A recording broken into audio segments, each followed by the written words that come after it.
now turn up.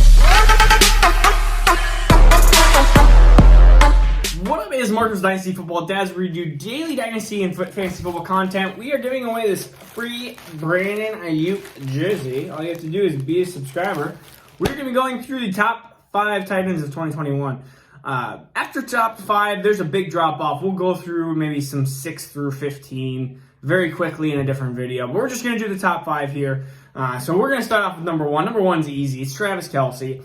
And Travis Kelce, I mean, we're looking at 5 straight top 2 finishes in fantasy football. So this is, again, strictly for 2021. 1,000 yards in 5 straight seasons. Travis Kelce, I think, the best statistical tight end in NFL history. So, I mean, where else do we go? I think he's going to continue to be utilized in that Kansas City offense. He has the best quarterback in the league.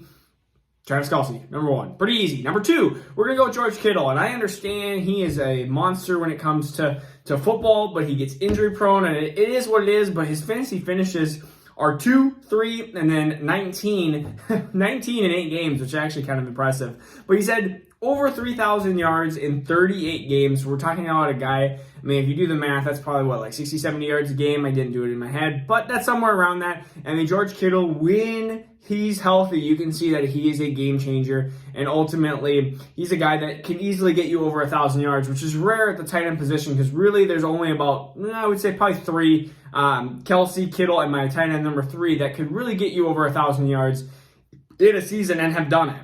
So, number 3 is going to be Darren Waller. Wow, we're cruising through this video. But Darren Waller, he's had over 1,100 yards the last 2 seasons. Again, one of those tight ends. And I like yards as safety versus touchdowns. That's why Waller is ahead of number 4 and number 5. But he had a tight end finish of number 4 in 2019 and number 2 in 2020. And ultimately, when I see those fantasy finishes, I can see him again right around that 2, 3, 4 range. And I don't see him being below that. So safety, safety, safety. And that is why Waller is number 3. And I think realistically, you have Kelce as a tier kind of alone, I believe. Kittle and Waller, I believe, are in a tier. And these next 2 tight ends are in a tier as well, tier 3. And then tier 4 is a huge probably tier that just way down there. But we'll get there. But number 4 is going to be Mark Andrews. When we look at Mark Andrews, he actually had the flip-flop fantasy finishes of Waller. Waller was 4 and 2, and Andrews was 2 and 4. So number 2 in 2019, number 4 in 2020. So, I mean, ultimately, if you look at just fantasy finishes, we're looking at maybe Mark Andrews' floor. But whatever it is, Mark Andrews, ultimately, that offense is more risky. We look at, he had 701 yards and 7 touchdowns.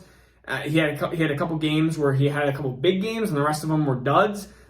I had Mark Andrews, and I was frustrated starting him. So that's another big thing is, like, I owned him a lot. And owning him a lot, I could see the frustration an owner would have with him. Because there was, like, 1 or 2 big games and then, like, a lot of duds. And it's like, come on. Like, you're starting him and you're getting 30 yards.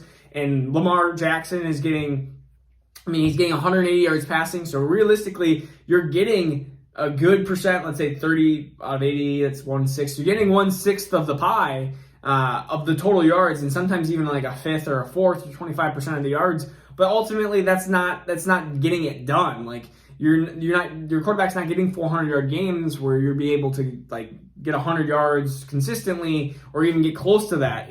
That's the problem with Mark Andrews. It's not Mark Andrews. It's Lamar Jackson that's the problem for him. Anyways, number 5 is going to be TJ Hockenson. I personally like him better with Matthew Stafford than I do Jared Goff. But ultimately, they don't have Marvin Jones, and they're probably not going to have Galladay, and they're not going to have anybody there. This is full rebuild. They're going to have Quintus Cephas, probably a drafted wide receiver, maybe a Bateman, maybe I don't think Devontae Smith goes there, but maybe a Rondell Moore or something along those lines.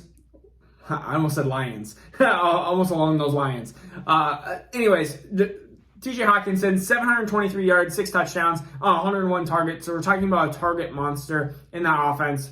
And he is super talented. There's just times where TJ Hockenson drops the ball and he just gets frustrating to be, I guess, NFL-wise. Fantasy-wise, he's very consistent, very good at putting together like 60, 70 yards just alone. And like you're talking about consistency, but none of these huge blow-up games.